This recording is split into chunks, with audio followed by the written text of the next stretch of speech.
So, dear students, today I will going to teach you one simulation software which is very useful to simulate or to observe the response of our electronic circuits.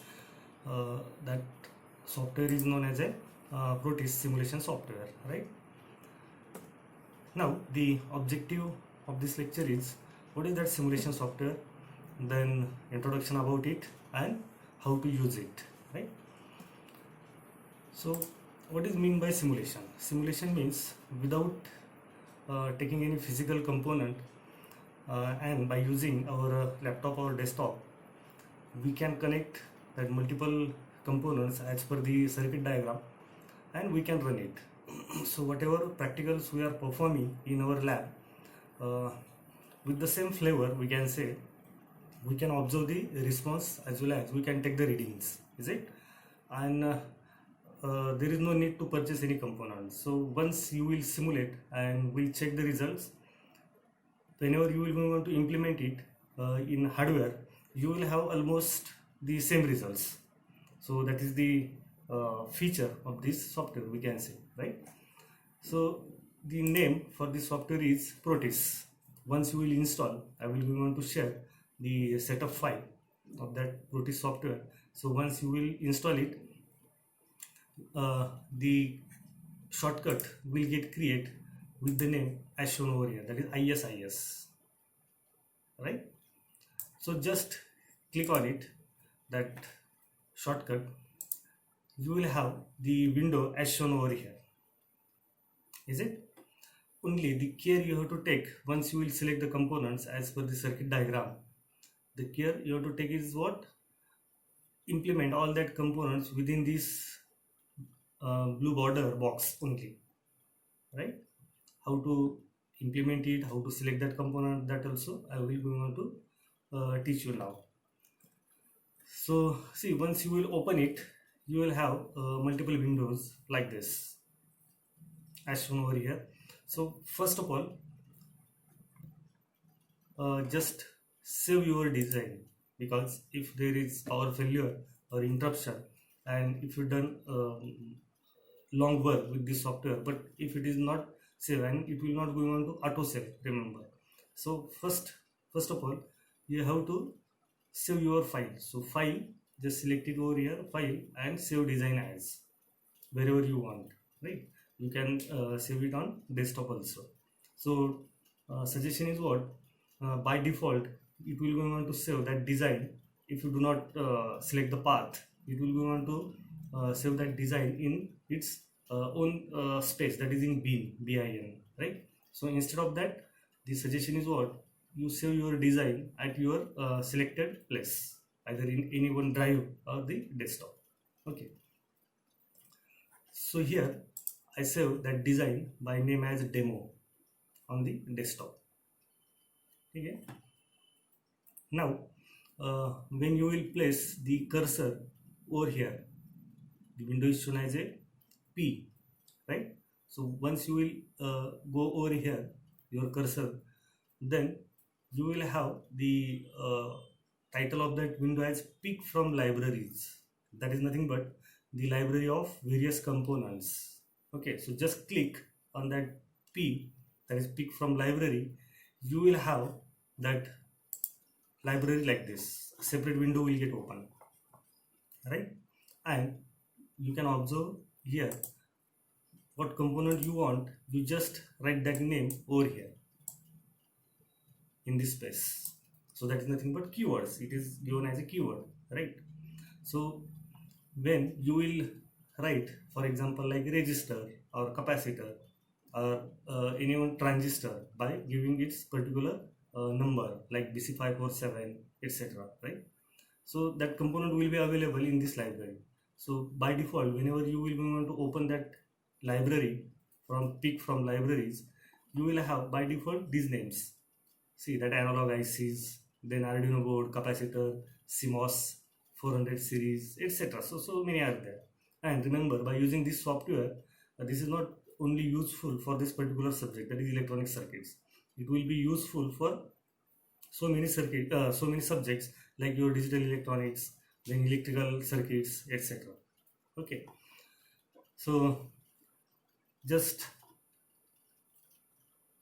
write down what component you want in that keyword. I written here the first. I started to write register.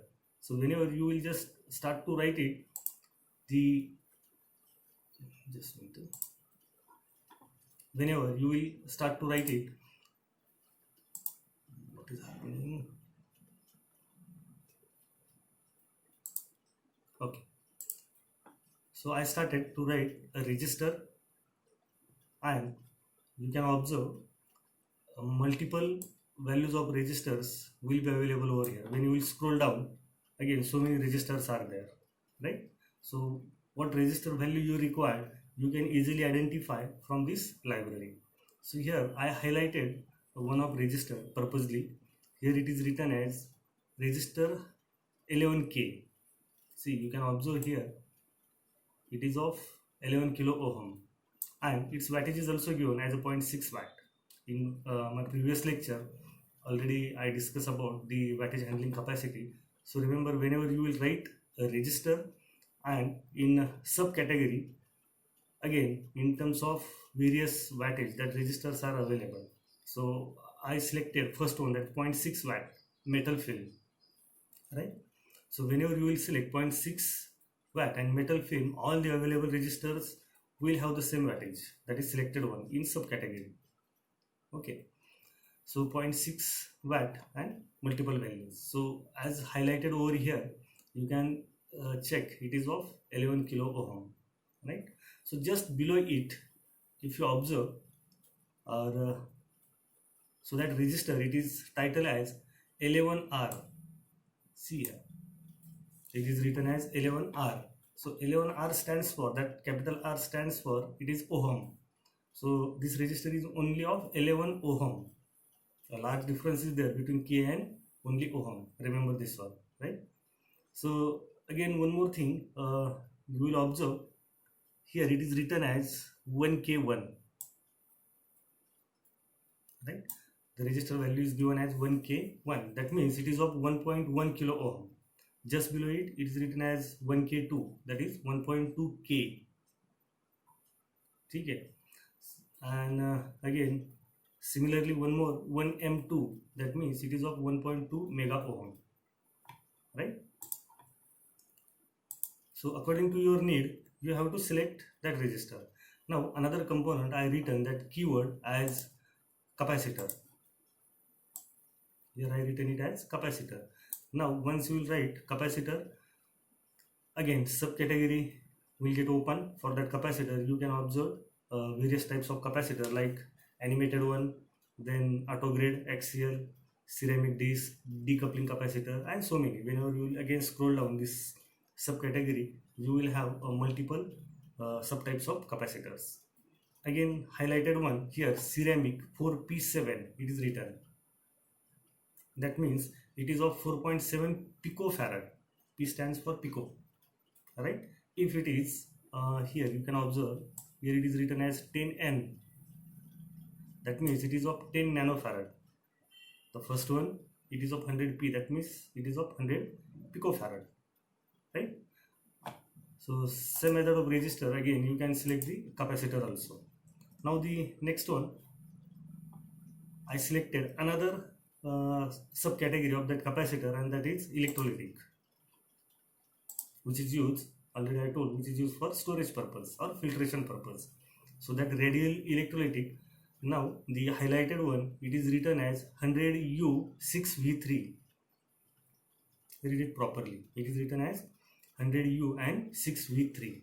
100U, U stands for micro. So this capacitor is of 100 microfarad, and as it is a electrolytic type, already I told that capacitor have the voltage rating also, is it, as it is a polarized capacitor. So this capacitor is 100 microfarad and 6.3 volt rating. 6V3 stands for what? It is 6.3 volts. Clear? Similarly, you can observe another capacitors also. So many are there, and read it accordingly. Now the next component, to which again you are already familiar, I tried to write in that keyword as a transformer. See, I written here a transformer. Whenever you will write a transformer, again library for the cell, it will get open. So here you can observe transformer with single primary and two insulated secondaries. Then second one, it is a simple transformer. That means when only two terminal secondary. And the highlighted one, it is center tap. Is it? Now remember, whenever you will going on to select any component, it will get highlighted in this window so that you can easily identify it. Is it correct one or required one or not, right? So if center tap transformer you selected, then its symbol, we can say, it will get generated over here. So it is a center tap transformer. This left side, it is a primary 2 terminal and secondary is 3 terminal. That's why we are calling it as a center tap. Is it?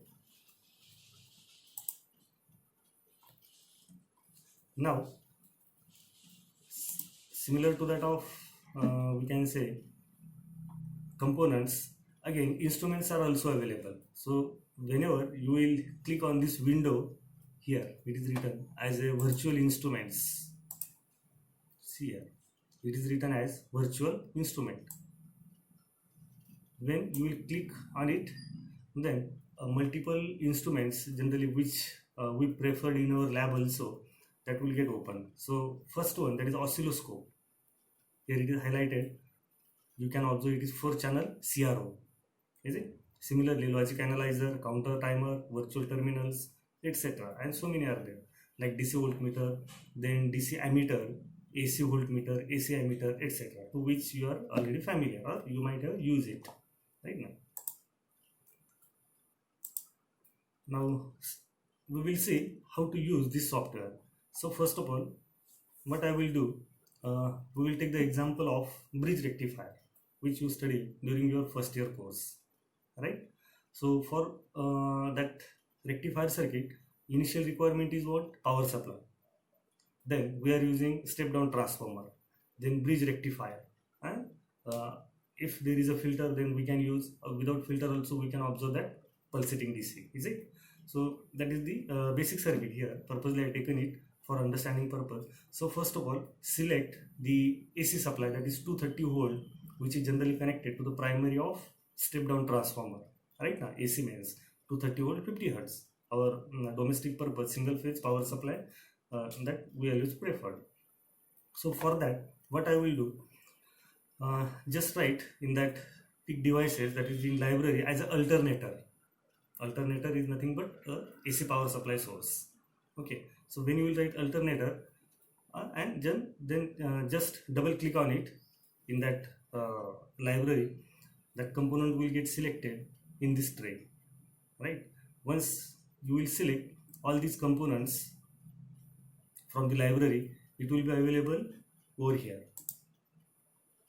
See what I selected. I selected alternator, then I selected that bridge by writing in that keywords as a bridge, then electrolytic capacitor for filtration purpose, which is of 1000 U and 100 V. That means it is of 1000 microfarad and 100 volts rating, and a transformer. Okay, 2P 2S, that means 2 terminal primary and 2 terminal secondary, means it is not a center tap, it is a simple transformer, right? And that is required for the bridge rectifier. Center tap transformer, it is required to the Folio rectifier using 2 diodes. If you can recall your previous syllabus, then for Folio rectifier using 2 diode you will require center tap, while for bridge rectifier a simple transformer is used, right? So by selecting that alternator, just drag it over here within this window. Already I told that blue color border, you have to place that component. So that alternator, select it from here and just click within that box so that it will get placed as shown, right? Now once you will place that component, just right click on it. There will be a properties of that component, and that property window, it will get open like this, right? So once you will open the property window, then by default there will be somewhat amplitude, by default whatever it may be, right? but as per our requirement we can set the amplitude of that source. So what I written here, it is 315 volts. Now 230 volt, it is RMS value. Whenever you will be able to calculate it in terms of peak, it will be different. So that peak value, Vrms equals to Vm by root 2. By that formula it comes around 325, I think. So simply I written here 315 volts. So what you have to remember, whatever properties are given for this alternator, that is amplitude, it is in terms of peak value, it is not in terms of RMS. And generally whatever 230 volt we are saying, it is in terms of RMS, is it? So just convert that 230 required RMS into peak value, that is 315. I taken it over here. And similar the frequency also, by default somewhat frequency will be there, but our requirement is 50 Hz because that power supply in hardware we are generally preferred, is it? So the once you will set these values, just say okay. Clear? So the properties of that alternator or source will get set.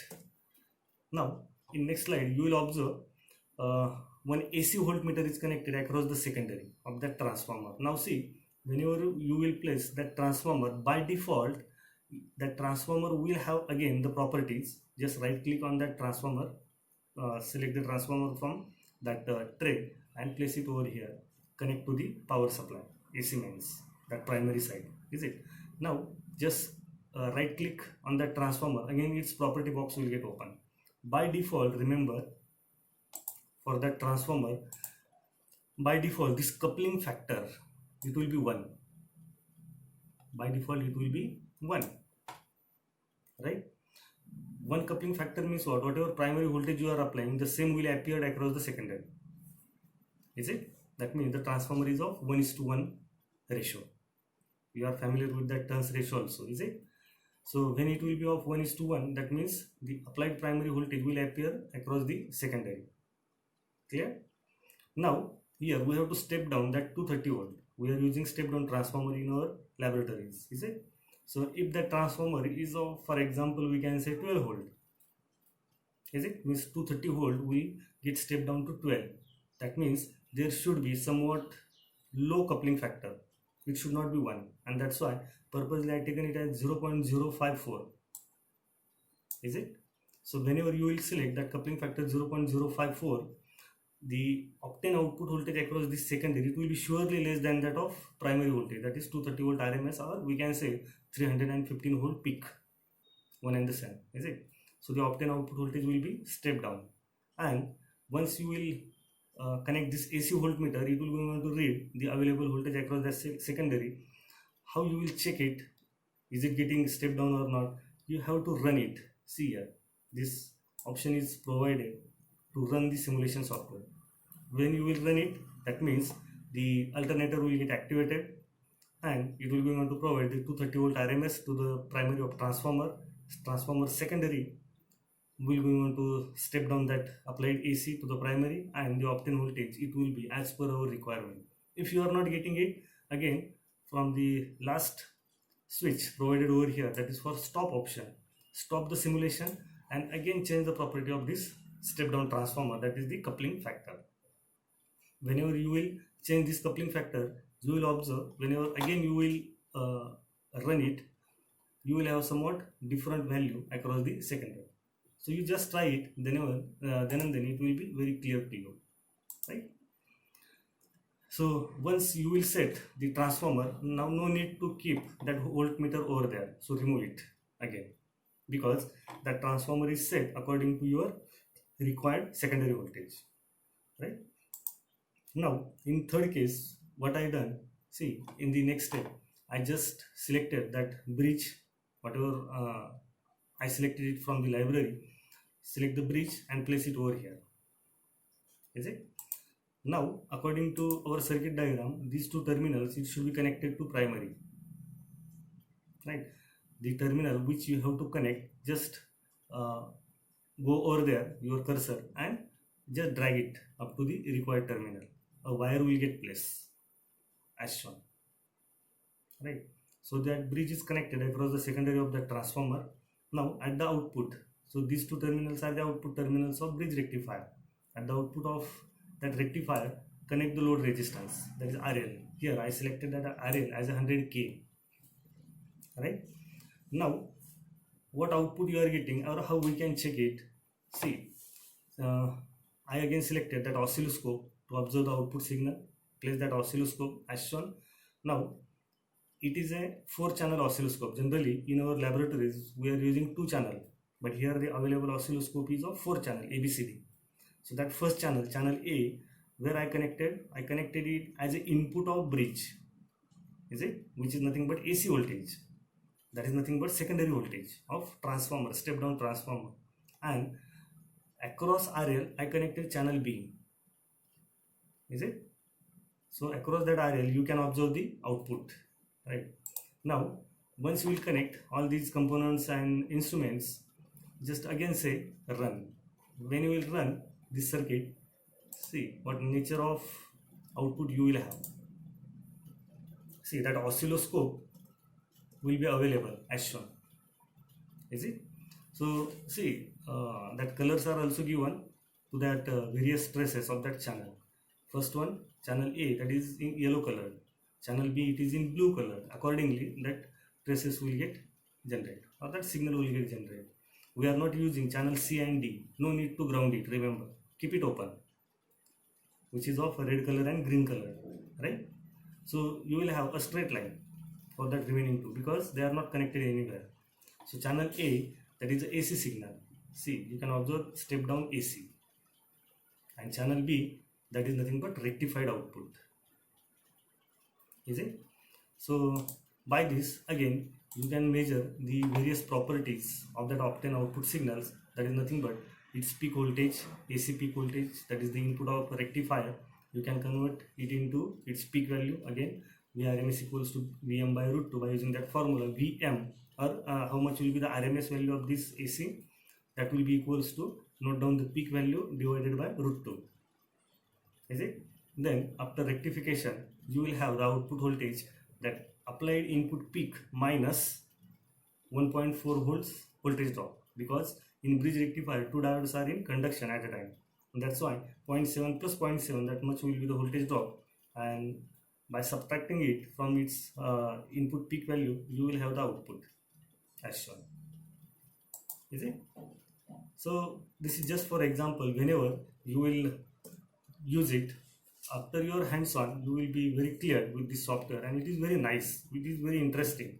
So many circuits you can implement, you can test, and you can check the results also.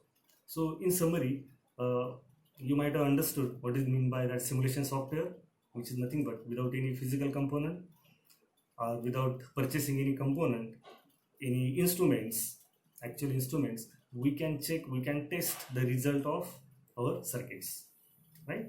Then about this Proteus simulation software introduction already I told, and how to use it. So I think you might have understood it properly. So thank you for listening this video.